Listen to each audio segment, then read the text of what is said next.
Greetings, friends. So glad you could join us for another episode of Let's Talk Travel. And we've got a great guest this evening. I'm excited to welcome him on board. And of course, as always, we have another great giveaway, good travel accessory. Every week we give away something here for our live listeners only on Let's Talk Travel.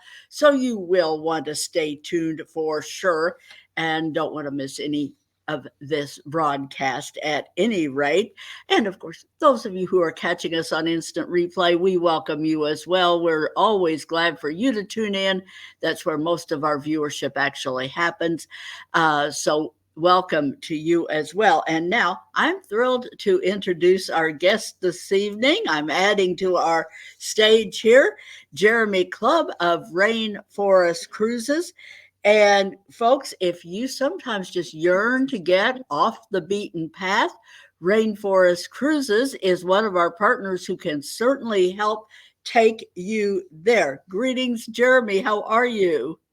I'm doing wonderful. Thank you, Pat. Well, thank you for joining us this evening. And as always, we just like to start off our broadcast by letting people get to know you a little bit and a little bit about your background. So if you could just share a little bit about yourself, how you made it into the travel industry and eventually found your way to Rainforest Cruises, we'd love to hear a little about that. Yeah, absolutely. So the abridged version, I guess, would be that I went to school, graduated with a degree in business and Spanish, and immediately went into corporate life. So I worked with LVMH, the fragrance company, for a number of years in my 20s, and quickly realized that it wasn't a good fit. I always enjoyed traveling. I traveled a lot as a kid, different countries, Central America, South America, and so on. And I was always fascinated with the rainforest. And at one point, I think I was 26, 27, expecting my first child. I realized that it just wasn't the right fit. So, knee jerk decision, moved to Lima, Peru, of all places. And That's a big change. yeah, yeah. Wanted my son to have a second passport. I wanted to have a little bit of an adventure. Had some money saved, and I thought I could take 6 months and just enjoy, the joys of family and stuff. But reality starts hitting at a certain point in time, and you realize you got to go back to the workforce. And so, as an expat living in Peru, there aren't many options. Tourism was always in the back of my mind, and so I thought, well, I'll start looking for a place to work. And I took a job with a DMC nearby, and that was my first And tell introduction. people watching aren't necessarily going to know what a DMC is. Could you It's a enlighten them a little bit? Yeah, absolutely. It's a destination management company. So what a DMC does essentially is they do ground operations in a country for other travel companies. So let's say you're a tour operator and you have itineraries in Peru or Chile or Brazil or any other place. You would partner with a DMC locally, in many cases, for the operations, meaning domestic airfare, train tickets, bus tickets, hotel bookings, entrances, guides, and so on. So they're like the feet on the ground. And I worked for DMC in Lima for around 4 years. And we were growing, and I was kind of managing their direct sales unit as well. And then I just saw an opportunity. Number one, I always liked the jungle, and I was always interested in boats, expedition cruises, let's say. We were doing a lot of business in the Galapagos at the time, and I saw that the Amazon was kind of this emerging destination. This is back in 2009, 2010. So I kind of, you sit up at night thinking about opportunities and things that you can do. And I came up with the concept to aggregate trips in the Amazon. And so you go online, you look for domains, you kind of figure out how to incorporate, create a structure, A lot of sleepless nights, a lot of long hours. But at that point, that's sort of where Rainforest Cruises got its start. So we incorporated roughly December 2011. And it was one man operation, then a two man, then a three man, then three men and a woman, and so on. And it grew over the course of the years, to where we are today, where we have a team of people all over the globe, really selling that particular brand. We started in the Amazon in Peru, and then we started offering the Brazilian Amazon, then the Ecuadorian Amazon, Bolivian Amazon. And then I thought, okay, well, where can we go from here? So we added Galapagos, and then just kept going from there. And over the years, a lot of ups and downs, a lot of successes, a lot of struggles, failures, frustrations. But we made it through, and obviously, COVID and other things happened. But throughout all that period, we managed to expand horizontally considerably. So now, in addition to South America, we offer Asia, Southeast Asia, which means cruises in Indonesia, which the highlight there would maybe be Komodo or Raja Ampat. Mm. We offer cruises on the Mekong, upper and lower. We've added Thailand. We've added India with the Ganges and the Brahmaputra. And so that's going really well. We have a team of people in Indonesia now. We have a team of people in the UK, several people in Peru.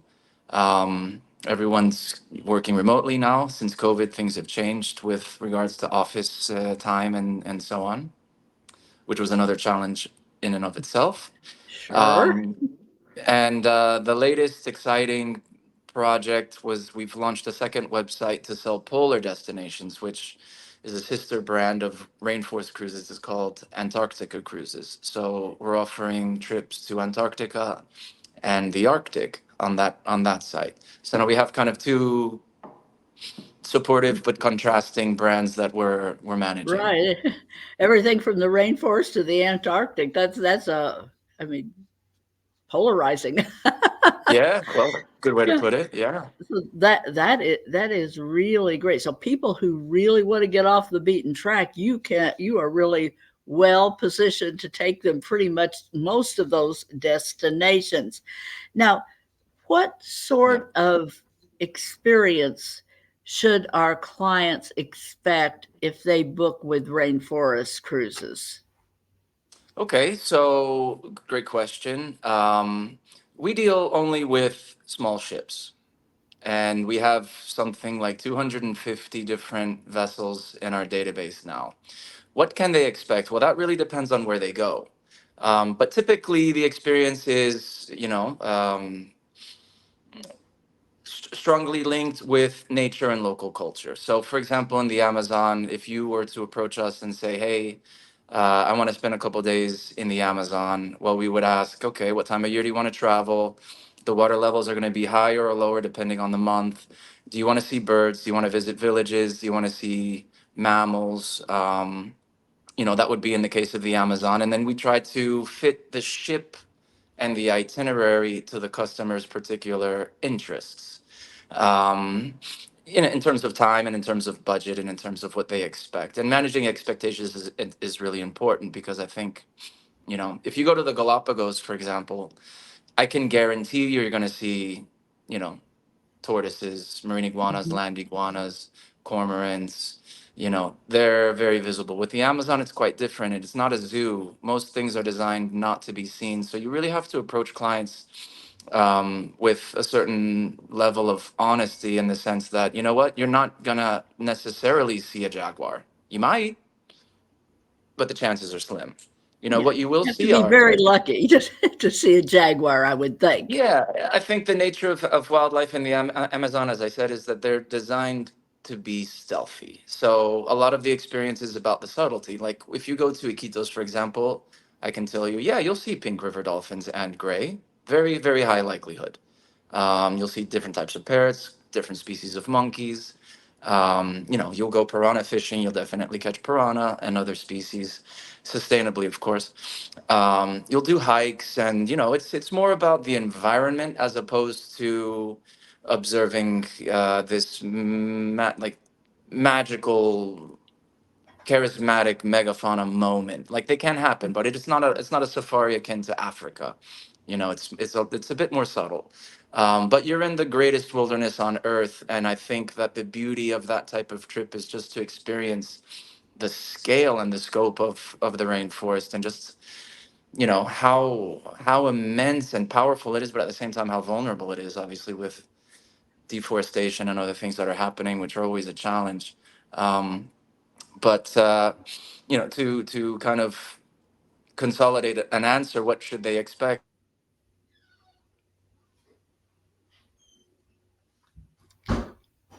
Whoops. Jeremy, I've lost you.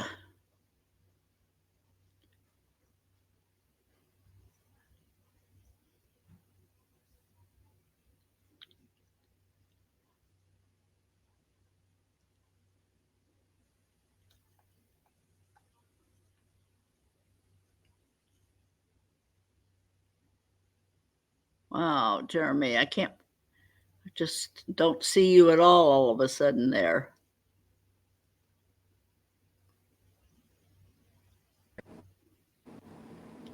You're back. Not sure what happened, We seem to but be having a technical difficulty. okay. Well, hopefully my guy can edit this out. We're just going to keep I'm going. unable to hear I you. think that you can't hear me. Oh dear. Mhm. Motherfucker.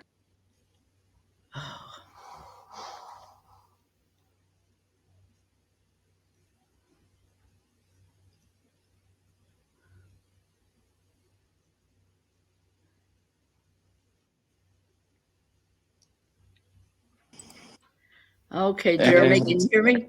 Hear me now? yeah, yeah, Okay. I'm not sure what happened there. Well, I And if don't know. Hopefully my guy can edit that out. We're just going to proceed as if he can fix this and we'll go forward with it. Apologies for Uh, that. okay. Uh, so, Jeremy, I very much, some of your conversation is helping me to remember my own experience on the Amazon some years ago. And it was amazing. I think it was probably one of the most fabulous learning experiences that I have ever had on any trip. It was just like I was learning something new at every turn. So Hmm. I think that that's really a good key for people to know. If you're a lifetime learner, one of Hmm. those cruises could definitely be a great fit for you. What is your target demographic for your product, Jeremy? Well, how should I say this? We deal with everybody. But typically, if we're talking about ages, I would say 45 plus. The trips aren't necessarily inexpensive. Um, but we also deal with multi-generational groups, families with, grandparents are traveling with their children and their grandchildren. So kids are welcome on most of the trips. We sell worldwide. And the interesting thing that I've noticed by kind of undergoing this horizontal expansion is, in the beginning we would sell to people in North America, you know, US, Canada mostly. But as we've added destinations, it's become quite apparent that there's all kinds of interesting niches out there. For example, one of the larger demographics of customers we have for Indonesia are Mexican, you Really? know, expats, Singaporeans, so there's some geographical elements with, which we take into consideration. Um, for the polar regions, Antarctica cruises, we have customers from everywhere. I mean, we have people coming from the Emirates, from Dubai, from Italy, Russia, North America, obviously, from Asia as well. I mean, it seems like a destination that the Chinese and the Japanese and the Koreans are really interested in visiting. So our sort of bread and butter demographic has been evolving over time by virtue of the breadth and diversity of the destinations we're offering. So we're kind of playing catch up and figuring out, okay, it's interesting. Um, the types of people that choose to go to certain destinations because it's often not what you would expect, which is fantastic. It creates some complexity with regards to currencies and foreign exchange and billing and all that because we're not only dealing in USD anymore, but um, I think there's a type of traveler out there that simply enjoys being on boats and likes to collect rivers, collect continents, collect, but these bucket list items in their mental travel portfolio. And really, I also believe that this type of travel is kind of like the new luxury.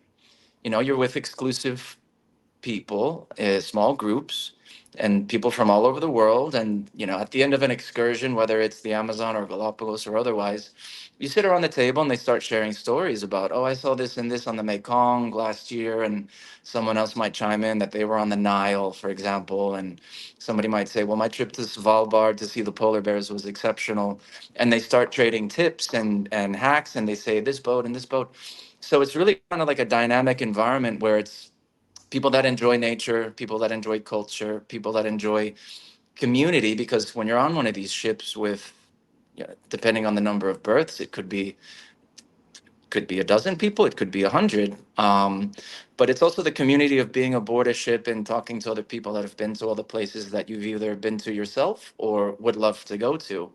So when I address the issue of demographics, it's not really boiling down to say age or income, but a particular travel style and a particular mm, eh, high expectation of having an amazing experience, a unique and an interesting experience.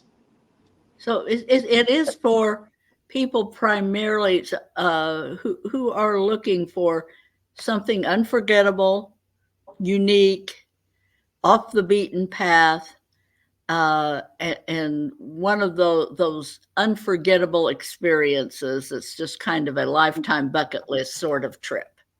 Oh, absolutely. And I think that the element of having that option in a small group makes it much more endearing. People enjoy cruising for different reasons. I mean, I live here in Miami. We've got the port of Miami, and you see the big ships coming and going all day. There's two, three, four, 5,000 people on some of these ships, and that's okay. If that's your thing and that's what you want, that's fine. The accommodations are great, the amenities are great. There's all kinds of things to do on the boat. But yeah, I think it's for people that are looking for something different. I think it's a great opportunity for you to travel and make friends. And a lot of our clients end up making friends, and then they book trips with us in the future to another destination. People they didn't know, when they embarked on the ship the first time. So it's really an opportunity to connect not only with the destination itself, but with other people. Um, and I think that's really a part of the beautiful story of expedition cruising. And that is really connecting with and I've had that experience myself.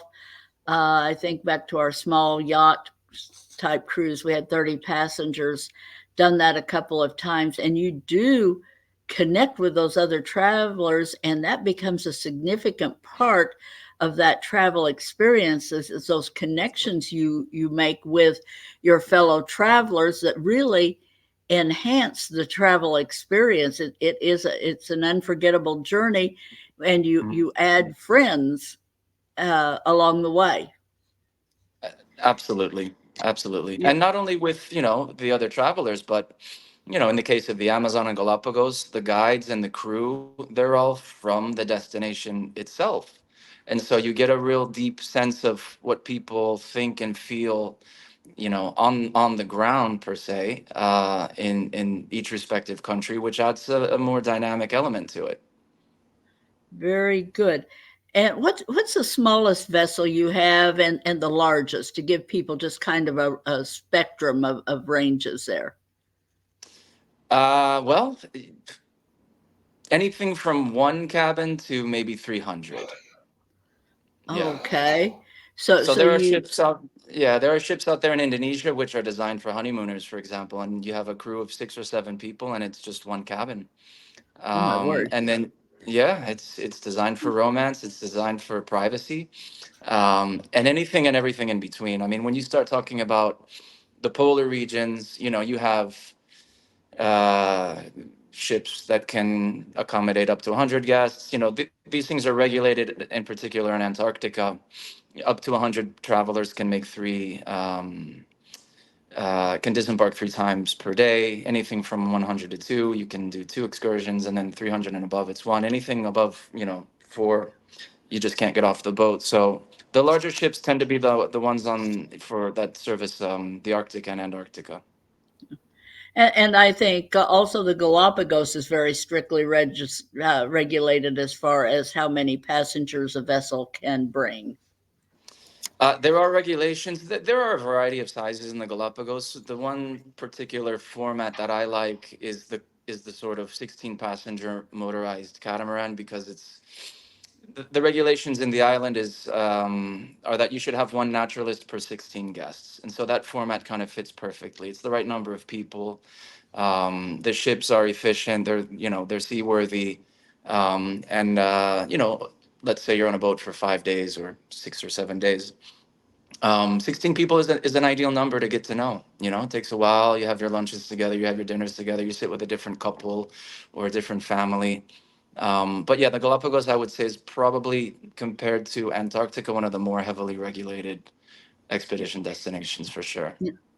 And another question for you, and our regulars know I got to ask, how's the food on your trips? Well, I mean, it depends on the boat, and it depends on the chef. But generally speaking, and you would know this, cuisine aboard the trip is absolutely fundamental.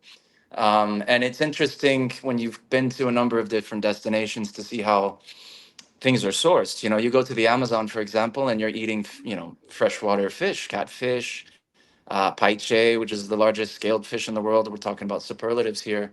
But in the Galapagos, you might get more seafood, for example. But across the board, I would say that as much time and energy goes into preparing the itinerary and executing the itinerary, the dining experience is just as important.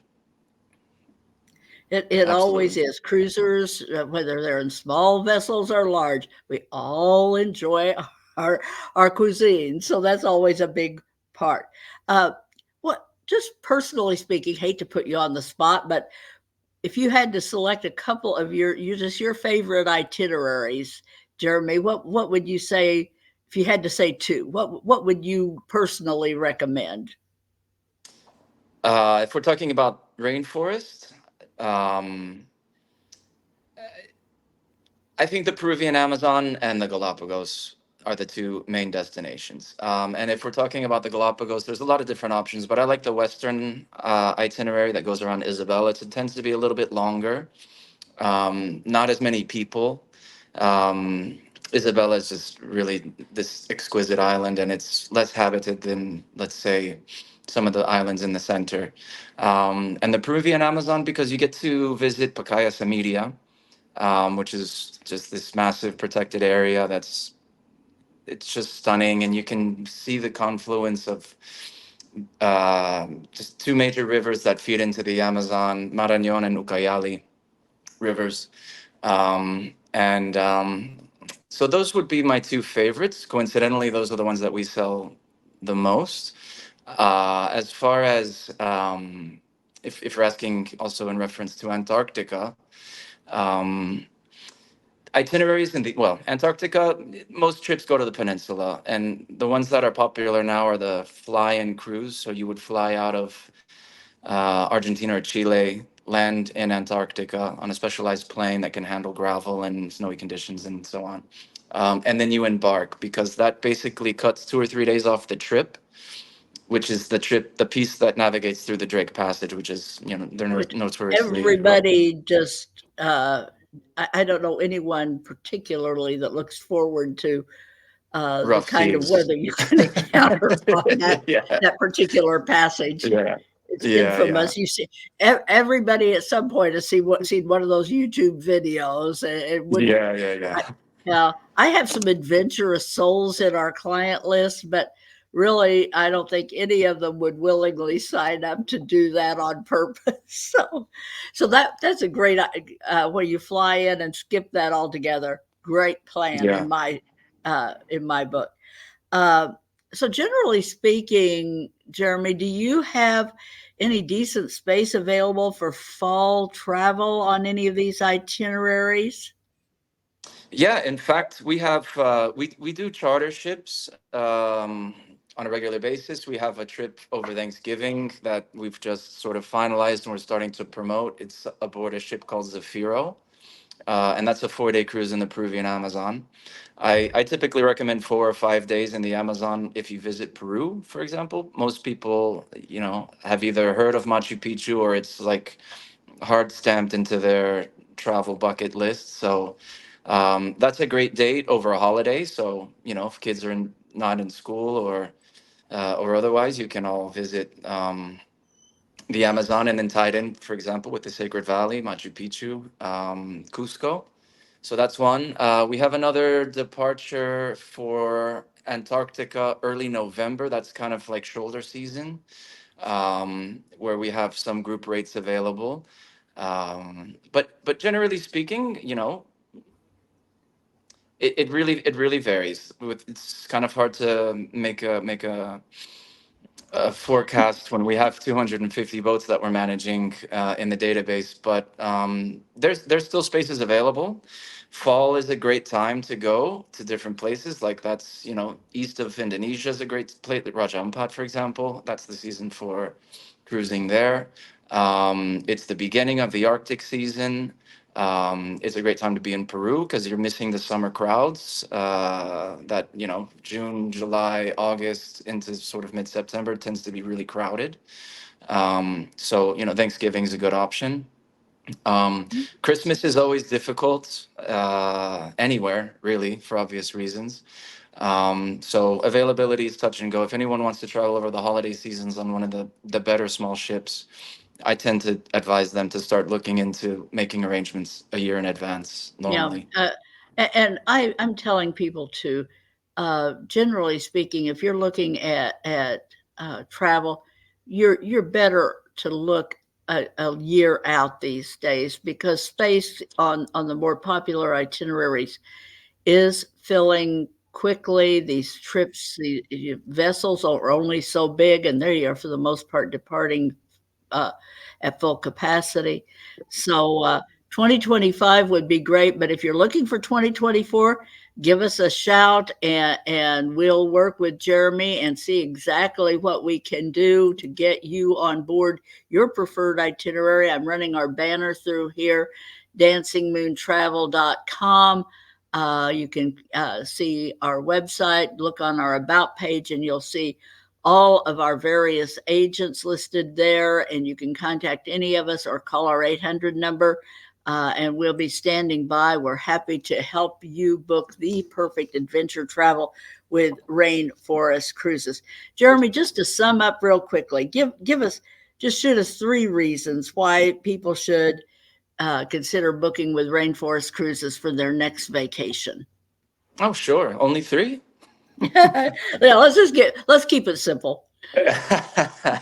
Well, I like to say that we have an extremely experienced and dedicated staff. And so when I alluded earlier to the way that we try to assist people in designing their own adventures, they've all been trained in that regard. So one of the advantages of working with us is that we're not selling one boat, one destination. We really we have a portfolio of options.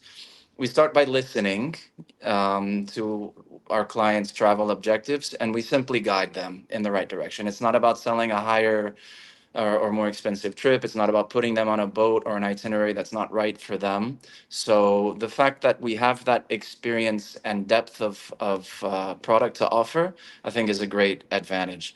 Number two, because we're so hyper specialized in small ships, and price is important, we will always strive to give the best pricing, which is important, you know. And number three, just reliability. I mean, our team is available 24 hours a day. You know, I invite my staff to give out their WhatsApp numbers. Obviously, we have emergency contacts. We have people that can help in any emergency, whether that's a missed flight, a storm, who knows, civil unrest, or any kind of problem that might come up. You have your agent on WhatsApp right there. And the sooner we know about an issue, the quicker we can rectify it. So we really try to focus on white glove service from the beginning to the end, and we try to do so at the best possible price. Most excellent. Jeremy, I have learned so much about Rainforest Cruises this evening and really appreciate you coming on board to share. And folks, as always, we do have a great giveaway.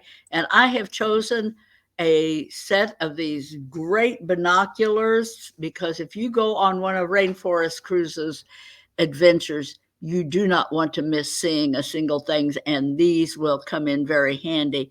So, if you are watching this evening just for live listeners, I want you to enter Rainforest Cruises in the comments right now, and one of our lucky viewers is going to win those great binoculars. These are not cheap knockoffs, these are good binoculars that you'll be able to put to good use on your next adventure travel. Thank you again, Jeremy. Appreciate you joining us and good to Thank you so learn much. more about Rainforest Cruises. Have Bye, a great evening. everybody. Thank you.